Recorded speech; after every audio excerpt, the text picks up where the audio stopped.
Hakim 8 ayat 1-35. Lalu berkatalah orang-orang Efraim kepada Gideon, "Apa macam perbuatanmu ini terhadap kami? Mengapa engkau tidak memanggil kami ketika engkau pergi berperang melawan orang Midian?" Lalu mereka menyesali dia dengan sangat. Jawabnya kepada mereka, "Apa perbuatanku dalam hal ini jika dibandingkan dengan kamu? Bukankah pemetikan susulan oleh suku Efraim lebih baik hasilnya dari panen buah anggur kaum Abiezer? Allah telah menyerahkan kedua raja Midian itu, yakni Oreb dan Zeb, ke dalam tanganku. Apa yang telah dapat kucapai jika dibandingkan dengan kamu?" Setelah ia berkata demikian, maka redalah marah mereka terhadap dia. Ketika Gideon sampai ke Yordan, ketika Gideon sampai ke sungai Yordan, menyeberanglah ia dan ke-300 orang yang bersama-sama dengan dia, meskipun masih lelah, namun mengejar juga. Dan berkatalah ia kepada orang-orang Sukot, "Tolong berikan beberapa roti untuk rakyat yang mengikuti aku ini, sebab mereka telah lelah, dan aku sedang mengejar Zebah dan Salmuna, raja-raja Midian." Tetapi jawab para pemuka di Sukot itu, "Sudahkah Zebah dan Salmuna itu ada dalam tanganmu, sehingga kami harus memberikan roti kepada tentaramu?" Lalu kata Gideon, "Kalau begitu, apabila Tuhan menyerahkan Zebah dan Salmuna ke dalam tanganku, aku akan menggaruk tubuhmu dengan duri padang gurun dan Ona." Maka berjalanlah ia dari sana ke Penuel, dan berkata demikian juga kepada orang-orang Penuel. Tetapi orang-orang ini pun menjawabnya seperti orang-orang Sukot. Lalu berkatalah ia juga kepada orang-orang Penuel, "Apabila aku kembali dengan selamat, maka aku akan merobohkan menara ini." Sementara itu, Zebah dan Salmuna ada di Karkor bersama-sama dengan tentara mereka, kira-kira 15.000 orang banyaknya, yakni semua orang yang masih tinggal hidup dari seluruh tentara orang-orang dari sebelah timur. Banyaknya yang tewas ada 120.000 orang yang bersenjatakan pedang. Gideon maju melalui jalan orang-orang yang diam di dalam kemah di sebelah timur Noban dan Gideon maju melalui jalan orang-orang yang diam di dalam kemah di sebelah timur Nobah dan Yokbeha, lalu memukul kala tentara itu ketika tentara itu menyangka dirinya aman.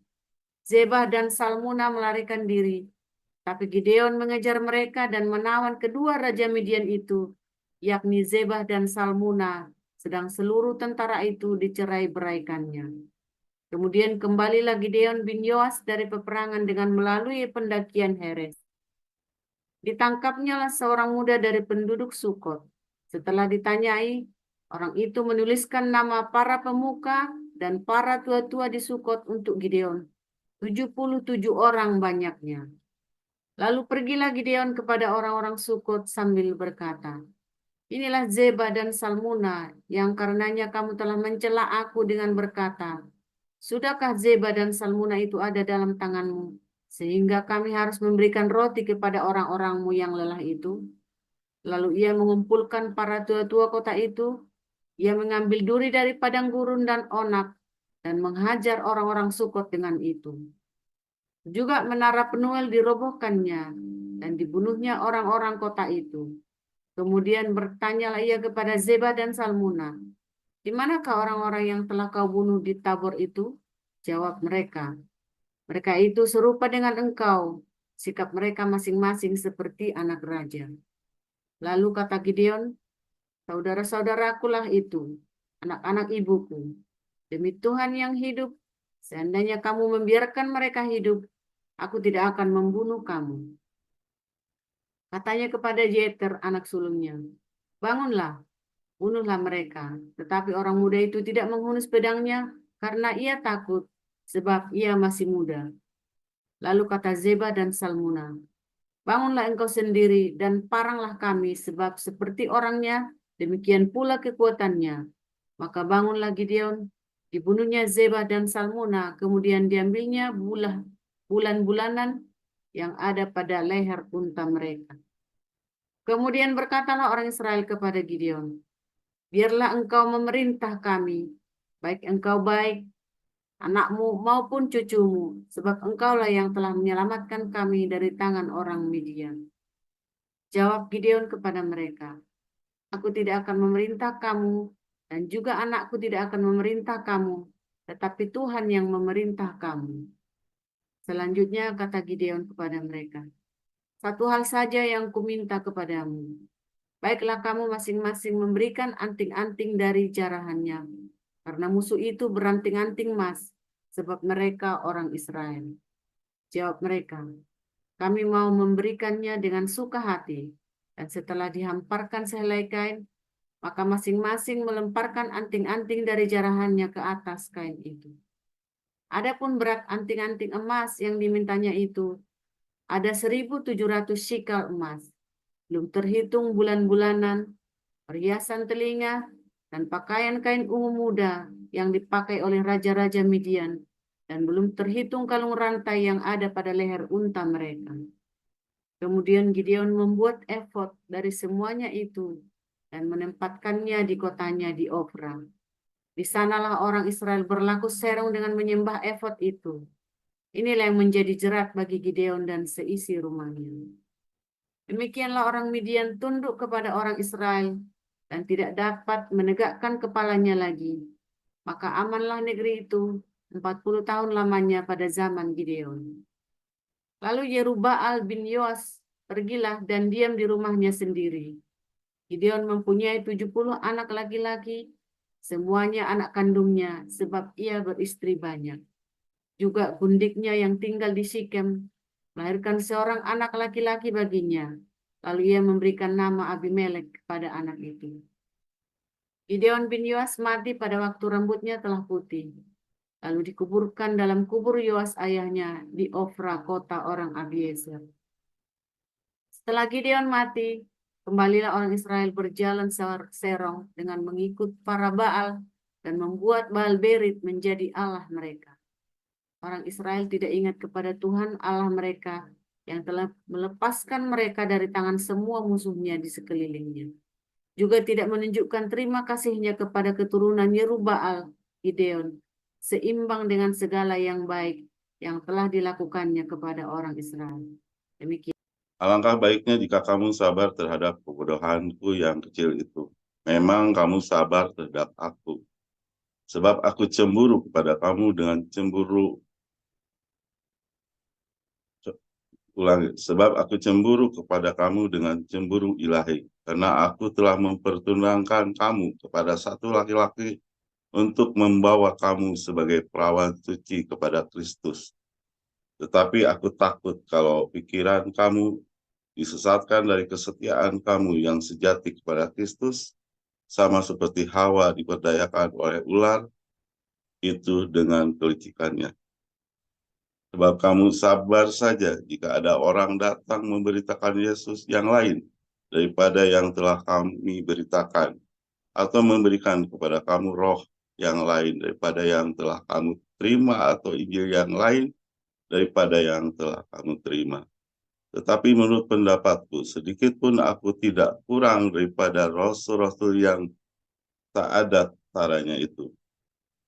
Jikalau aku kurang paham dalam hal berkata-kata, tidaklah demikian dalam hal pengetahuan, sebab kami telah menyatakan kepada kamu pada segala waktu dan di dalam segala hal. Apakah aku berbuat salah jika aku merendahkan diri untuk meninggikan kamu? Karena aku memberitakan Injil Allah kepada kamu dengan cima-cima. Jemaat-jemaat lain telah kurampok dan dengan menerima tunjangan dari mereka, supaya aku dapat melayani kamu. Dan ketika aku dalam kekurangan di tengah-tengah kamu, aku tidak menyusahkan seorang pun, sebab apa yang kurang padaku dicukupkan oleh saudara-saudara yang datang dari Makedonia. Dalam segala hal aku menjaga diriku supaya menjadi beban bagi kamu, dan aku akan tetap berbuat demikian. Demi kebenaran Kristus di dalam diriku, aku tegaskan bahwa kemegahanku itu tidak akan dirintangi oleh siapapun di daerah-daerah pakaian. Mengapa tidak? Apa karena aku tidak mengasihi kamu? Allah mengetahuinya. Tetapi apa yang kulakukan akan tetap kulakukan untuk mencegah mereka yang mencari kesempatan guna menyatakan bahwa mereka sama dengan kami dalam hal yang dapat dimegahkan. Sebab orang-orang itu adalah rasul-rasul palsu, pekerja-pekerja curang yang menyamar sebagai rasul-rasul Kristus. Hal itu tidak usah mengherankan, sebab iblis pun menyamar sebagai malaikat terang. Jadi bukanlah suatu hal yang ganjil jika pelayannya menyamar sebagai pelayan-pelayan kebenaran. Kesudahan mereka akan setimpal dengan perbuatan mereka. Kuulangi lagi, jangan hendaknya ada orang yang menganggap aku bodoh. Dan jika kamu menganggap demikian, terimalah aku sebagai orang bodoh, supaya aku pun boleh bermegah sedikit. Apa yang aku katakan? Aku mengatakannya bukan sebagai seorang yang berkata menurut firman Tuhan, melainkan sebagai seorang bodoh yang berkeyakinan bahwa ia boleh bermegah. Karena banyak orang yang bermegah secara duniawi, aku mau bermegah juga. Sebab kamu suka sabar terhadap orang bodoh karena kamu begitu bijaksana. Karena kamu sabar, jika orang memperhambakan kamu, jika orang menghisap kamu, jika orang menguasai kamu, jika orang berlaku angkuh terhadap kamu, jika orang menampar kamu. Dengan hangat malu aku harus mengakui bahwa dalam hal semacam itu kami terlalu lemah. Tetapi jika orang-orang lain membanggakan sesuatu, maka aku pun berkata dalam kebodohan, berani juga. Apakah mereka orang Ibrani? Aku juga orang Ibrani. Apakah mereka orang Israel? Aku juga orang Israel. Apakah mereka keturunan Abraham? Aku keturunan Abraham. Apakah mereka pelayan Kristus? Aku berkata seperti orang gila. Aku lebih lagi. Aku lebih banyak berjerih lelah. Lebih sering di dalam penjara. Didera di luar batas. Kerap kali dalam bahaya maut. 5 kali aku disesah orang Yahudi, setiap kali 40 kurang 1 bulan. 3 kali aku didera, 1 kali aku dilempari dengan batu. 3 kali mengalami haram kapal. Sehari semalam aku berkatung-katung di tengah laut. Dalam perjalanan, aku sering diancam bahaya banjir dan bahaya penyamun. Bahaya dari pihak orang-orang Yahudi dan pihak orang-orang bukan Yahudi. Bahaya di kota, bahaya di padang gurun, bahaya di tengah laut, dan bahaya dari pihak saudara-saudara palsu. Aku banyak berjerih lelah dan bekerja berat. Kerap kali aku tidak tidur, aku lapar dan dahaga. Kerap kali aku berpuasa, kedinginan dan tanpa pakaian. Dan dengan menyebut banyak hal lagi untuk sehari-hari, yaitu untuk memelihara semua jemaat-jemaat. Jika ada orang merasa lemah, tidakkah aku turut merasa lemah? Jika ada orang tersandung, tidakkah aku hancur oleh duka cita? Jika aku harus bermegah, maka aku akan bermegah atas kelemahan Allah, yaitu Bapa dan Yesus Tuhan kita, yang terpuji sampai selama-lamanya, tahu bahwa aku tidak berdusta. Di Damsik, wali negeri Raja Aretas menyuruh pengawal kota-kota orang Damsik untuk menangkap aku. Tetapi dalam sebuah keranjang aku diturunkan dari sebuah tingkap keluar tembok kota, dan dengan demikian aku terliput dari tangannya. Demikian. Haleluya, firman Tuhan selalu baru setiap hari. Ketika kita menanti-nantikan Tuhan dengan penuh cinta, tanpa putus asa, saudara ya, terus konsisten mengasihi Tuhan, ya terus. Kalau lagi nunggu-nunggu itu jangan lupa sambil mengasihi, sesamamu manusia, saudara. Makanya jangan lupa berdiakonia sambil kamu nunggu-nunggu jawaban Tuhan. Ya, jangan lupa berdiakonia, terus tekun, sabar, saudara ya. Serius, itu nanti kamu akan dapatkan jawaban mantap, pasti mantap, jangan takut. Mungkin kamu ada bikin salah memang ya, mungkin kamu memang ada bikin salah dalam perkara-perkaramu itu, dalam pencobaanmu memang kamu mungkin salah, mungkin kamu memang ada yang nggak benar. Tapi ketika kamu bertobat, tadi kita baru ada bagus ya, saya tadi kasih sharing sedikit penutup tadi ya, di koinonia kita di Den Haag. Kalau orang ya lagi punya roh pertobatan, itu berkatnya luar biasa urapannya, saudara. Kalau lagi ada punya roh pertobatan itu mengusir semua sial. Makanya kamu lagi punya pertobatan, kembangkan roh pertobatan itu. Ya, hatimu yang tulus, rendah hati ya. Saya lagi ada satu yang sedang saya layani ya, saya khusus. Saya doakan dia tiap hari. Orang ini punya masalah yang gila, saudara. Masalahnya konyol, tapi waduh, bikin runyam seluruh Belanda, saudara ya. Masalahnya sepele. Tadinya cuma sepele, terus jadi runyam. Tapi saya layani, saya bilang, kamu ada proposal. Orang ini, ya saudara, ya dia mulai tunjukkan, saudara ya. Tiap datang, ya, dia benar-benar melayani. Ini orang hebat, dulunya ini orang hebat, saudara ya. Nah, dia bilang, kamu mau merendah, kalau kamu mau merendah, Tuhan pasti tolong kamu. Dia benar-benar yang merendah, saudara ya. Dia benar-benar merendah. Dia melakukan semua instruksi saya ya. Dia bilang, saya sakitnya cuma 2 tahun. Saya yakin orang ini akan dipulihkan, saudara. Tiap hari saya doakan orang ini, saya yakin akan terobosan buat dia, saudara. Saya sudah banyak melihat orang-orang ya yang kalau kamu nurut, saudara ya, merendah, karena berkat datang ke tempat yang rendah, saudara. Dan orang ini pasti akan mengalami terobosan. Kedua, ya kalau anda ada orang ya.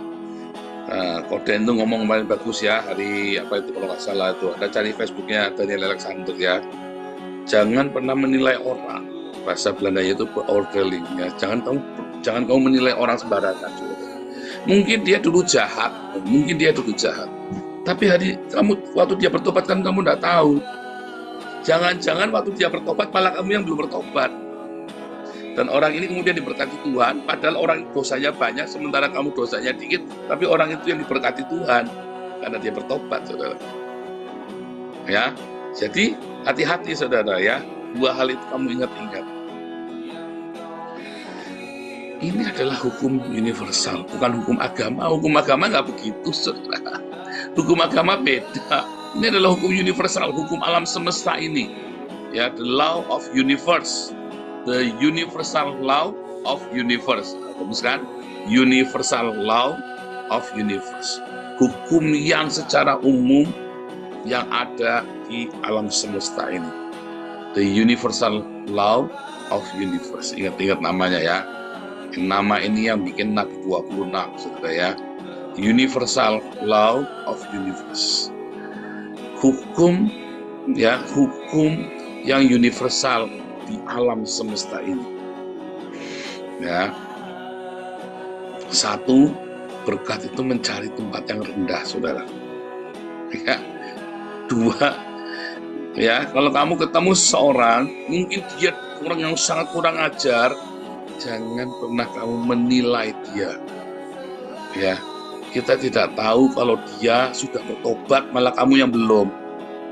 Hati-hati, saudara ya.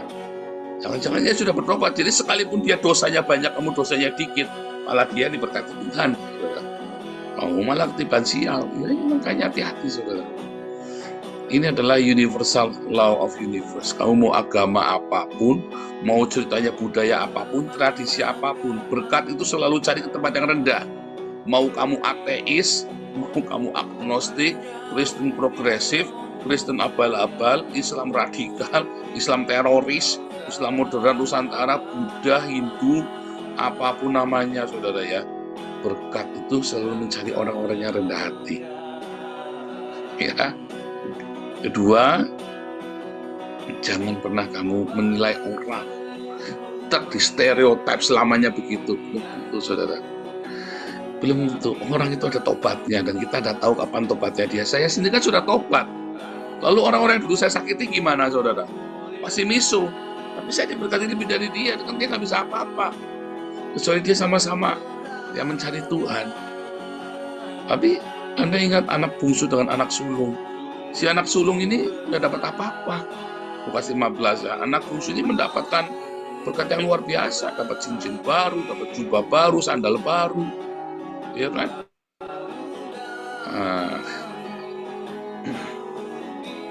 Tetapi agama itu mengajarkan kepada Anda ya penghakiman hitam dan putih.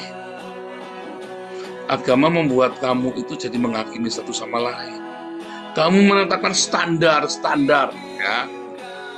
Di Hagios Bible College saya tadi pagi saya ajari ya tentang jangan memberitakan Injil itu, jangan kamu taruh standar. Saya sudah pernah cerita sharing ya hari Minggu atau apa, saya marah ya sama seorang gara-gara dia mengancam saya untung orangnya datang ya, orang yang kita baptis itu untung datang tadi mau ya. Waduh, saya senang sekali, saya berkira sekali. Saya bilang, kamu jangan takut, saya warga negara Belanda. Oh, dia orang Belanda, saya juga warga negara Belanda. Kamu jangan takut, saya bilang begitu, saudara ya. Jangan takut kamu di sini baik-baik. Jadi dia pernah melakukan hal yang tidak baik, lalu diancam mau di ini, waduh, tahap itu. Kita ini tempatnya orang berdosa, saudara. Jangan jadikan komunitas ini menjadi agama yang isinya hitam dan putih, benar salah. Jangan, saudara. Saya nggak pernah nanya sama Pak Enado, istrinya berapa? Saya nggak pernah nanya, saudara. Saya nggak pernah menanya masa lalunya Pak Enado. Pak Enado dulu pernah jadi penjahat, nggak pernah, saudara. Itu sarang walidnya hasil dari Gunung Kawi apa dari mana, nggak pernah saya. Mau ke Pak Enado di sini, saya tahu dia niat mau bertobat, saudara. Saya nggak pernah nanya sama Bu Sarma, nggak pernah Pak Iman, nggak pernah nanya, saudara. Kita ini bukan agama, ya. Kita ini sedang mencari kehidupan yang berkenan kepada Tuhan. Mungkin dalam beberapa hal kita bisa gesekan, tapi ya, yang paling penting kita selalu kembali ingat, oh ya, aku mau mempraktekkan cinta, aku mau mempraktekkan kasih. Jadi bisa aja ada gesekan. Kalau agama nggak bisa. Agama itu hitam dan putih, saudara, benar salah. Benar salah, hitam putih. Kamu harus standarmu, ada standar ya, dalam beragama. Kalau pengurus itu, ya jangan begini, jangan begitu. Itu standar tuh ya. Masa pengurus begitu, masa ketua yayasan begitu, masa itu tadi ya, saya nggak pernah nanya, saudara. Tetapi begitu kamu sudah masuk di sini, ayo bertobat. Ya dong. Tapi kita tidak pernah pilih-pilih orang. Ya, saya nggak pernah pilih-pilih orang. Saya selalu tanya satu-satu. Oh mau? Loh, kenapa yang jadi pengurus ini Pak Enardo? Ya, karena yang lain nggak mau, saudara. Makanya kita suruh Pak Enardo. Kenapa yang jadi pengurus pembantu? Karena dulu yang waktu kita tawarin dari dulu nggak ada yang mau. Kenapa yang jadi pengurus Kobulianti? Ya karena dari dulu gak ada yang mau. Kenapa yang jadi pengurus Damar Kasih itu Pak Thomas Tejo? Ya karena gak ada yang mau. Itu loh, saudara. Ya karena kan Anda dekat-dekat dengan saya, tampil dengan saya begini kan bukan perkara cekerenes, saudara. Ya kan? Kalau agama itu ceritanya hitam dan putih. Ya makanya kalau begitu gesekan, dosa nggak dosa, ceritanya ruwet tuh, ya kan? Tapi kalau kamu cerita tentang kasihnya Tuhan Yesus, maka kamu nggak akan cerita hitam dan putih. Kamu ceritanya, ini saatnya bagiku untuk mempraktekkan kasih. Ini saatnya bagiku untuk mempraktekkan aku mengasihi dia. Ya, saudara ya, judulnya ini bagus ya, bagaimana menciptakan Allah SWT. Gampang, saudara. Ya. Ini bukan masalah perkara kamu Ya, perkara hidup kita diberkati itu bukan perkara apa namanya, siapa alamu segala macam. Enggak, sudah. Wah, ateis, agnostik, agama apapun kamu bisa diberkati. Serius. Anda jangan harus melalui keselamatan hanya melalui Yesus, saudara.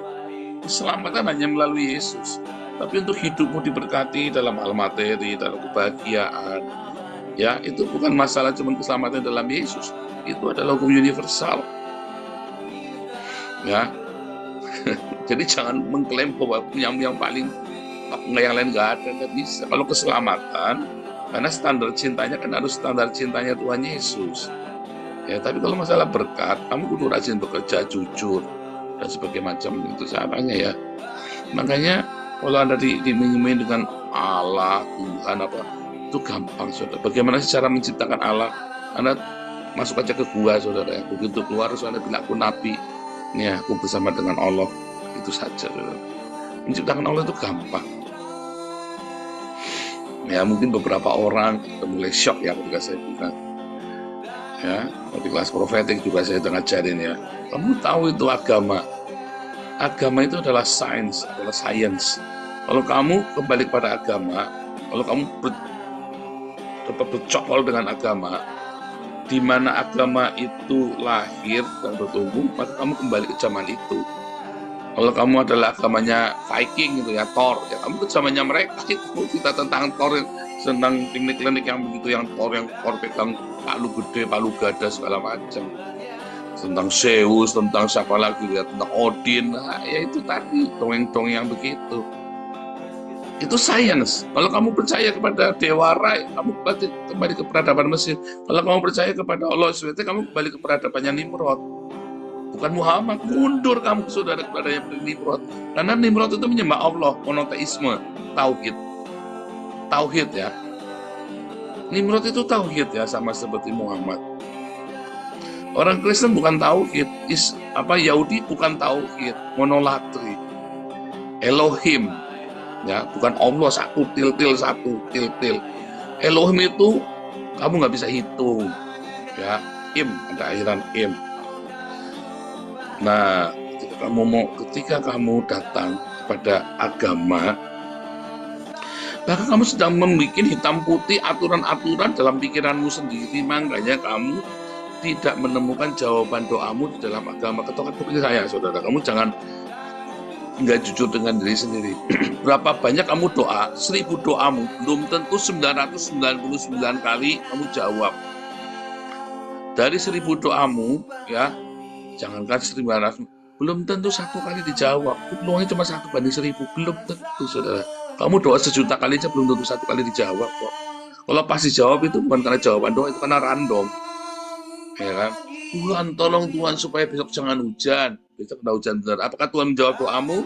Bukan, saudara. Jangan ngawur. Oke, memang kebetulan aja enggak hujan. Random, soalnya Tuhan menjawab doaku. Lalu kalau gitu, ketika kamu yang Tuhan besok supaya jangan hujan, ternyata hujan gede banget. Berarti Tuhan nggak menjawab doamu. Secetek itu kah jalan berpikirmu, saudara? Nggak begitu. Ya, Tuhan tolong aku Tuhan supaya aku tidak merokok lagi. Kamu orang ateis saja tidak perlu berdoa seperti itu untuk tidak merokok.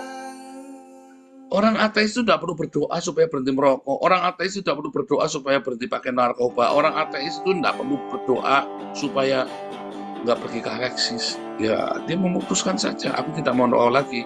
Udah dia buang. Aku tidak mau pakai narkoba. Udah dia sembuh. Nggak usah orang bertuhan. Karena Tuhan itu adalah ciptaan dari agama. Agama adalah sebuah sains di zaman itu. Jadi kalau ilmu pengetahuan yang lain berkembang, maka ilmu pengetahuan di dalam agama nggak berkembang. Nah, kasusnya panjang, itulah kelas profetik yang kamu ngerti yang saya maksud. Nah, makanya saudara, ketika kita datang sama Tuhan, kita datang kepada Sang Cinta. Anda tidak datang kepada sebuah sosok, tidak datang kepada sebuah institusi. Anda datang kepada cinta, Sang Cinta itu. Di dalam pergumulan hidupmu, kamu harus menyertakan cinta. Sesusah apapun, Jangan lupa untuk mencintai sesama. Sepahit apapun pergumulan hidupmu, jangan lupa untuk mencintai sesama. Karena begitu kamu mencintai sesamamu, Tuhan hadir di situ. Ya, apalagi cintamu atas nama Tuhan Yesus Kristus. Tidak mungkin meleset cintanya Yesus yang berkorban bagi umat manusia. Ya, tapi kalau kamu beragama, ya akhirnya hidupmu, bahkan Kristen pun bisa jadi agama. Sudah hati-hati, sudah. Sekarang itu gereja-gereja banyak dijadikan agama apologet, ini benar salah. Kamu tidak capek ya hidup benar salah, sampai tak omong ya, kamu tidak capek ya hidupnya benar salah ya. Iya kan? Ini ya, kita lagi mau bikin pengertian, kita akan bukakan satu-satu pengertian. Tiap hari Anda ikutin Embun Pagi, kita bukakan. Juga di kelas-kelasnya di HBC, kita bongkar semua kepekuan penafsiran. Kita masuk dalam aplikasi kita hidup sehari-hari. Kalau kita nggak usah doa Pak untuk kita, nggak usah doa untuk berhenti merokok segala macam. Putuskan kamu mau berhenti merokok. Coba deh, jangan. Orang ateis itu lebih realistis, saudara ya. Begitu dia mau berhenti merokok, ya berhenti. Saya mau cari kerja, ya dapat kerjaan. Kenapa orang yang berdoa malah nggak dapat? Yang kamu cuma berdoa, nggak bertindak. Kalau orang mau cari kerjaan itu nggak banyak doa, tapi dia langsung cari kerja. Karena doa itu adalah kehidupannya, nafasnya dia. Itu doa, saudara. Anda batin itu doa itu bukan. Ya, jadi jangan menciptakan. Kamu jangan menciptakan ritualmu, seakan-akan ritualmu itu yang akan menjawab segala permasalahan. Kamu nanti benar-benar menciptakan ritualmu sendiri. Kamu merasa kalau kamu sudah kena ritualnya, masalahmu bakal selesai. Oh, saya pernah, saudara. Kamu pikir masalahmu selesai? Enggak. Saya menciptakan ritual saya puasa 7 hari, 7 malam. 7 malam saya puasa. Ya, saya menciptakan kalau itu saya bacaan Alkitabnya sekian. Enggak, saudara, hati-hati, saudara. Itu ada sebuah ritual. Jangan kau ciptakan Allahmu, saudara. Tapi sang cinta itu adalah Allah. Ya. Jadi kalau ketika kamu mencintai, maka Allah ada di situ. Nah, bagaimana dengan ritual dan simbol-simbol itu hanyalah sebuah aksesoris untuk kamu bisa menjelaskan tentang cinta. Makanya paling aman, paling benar, kamu mendengar firman Tuhan langsung dilakukan. Sehingga cintamu pun semakin membara, meluap dalam hidupmu, saudara. Begitu rumusnya, ya. Jadi kamu jangan ciptakan Tuhanmu deh, kalau usah menciptakan Tuhan. Ya, agama itu menciptakannya Tuhan, masih Islam ciptakan Tuhannya, Kristen ciptakan Tuhannya. Tapi kalau Kristen dalam tanda kutip, kamu tidak menciptakan Tuhan, karena kamu ada di dalam kasih karunia, di dalam cinta agape. Cinta itulah sang Bapa. Ya, saudara ya. Haleluya. Ingat-ingat, dalam masalah apapun kan, jangan lupa untuk mencintai. Ya, seberat apapun masalah, jangan lupa mencintai. Tuhan Yesus memberkati.